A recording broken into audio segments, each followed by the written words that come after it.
Ito, if you are scalping gold, mabilisan. Kanina nakascalp ako dito, 100 pips lang. Natipi na, tapos na. Pag naka-encounter yan ng resistance somewhere dyan, makakatipi ka eh. Kasi mabilisan eh, no? So, kung maglo-long ka naman because you want to ride the V, the inverted V, tayo sa trend line. Pag mo pasukan, pag pinapump na lang ganun, hindi na para sa atin yun.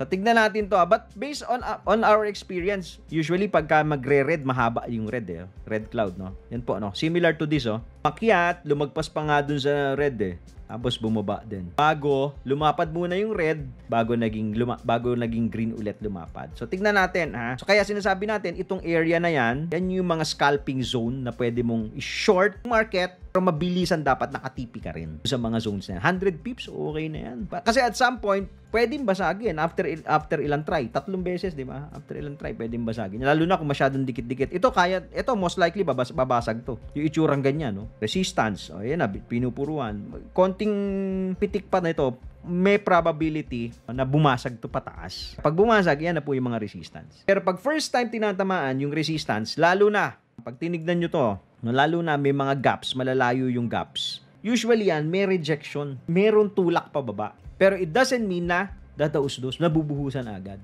Follow for more Tito Moves!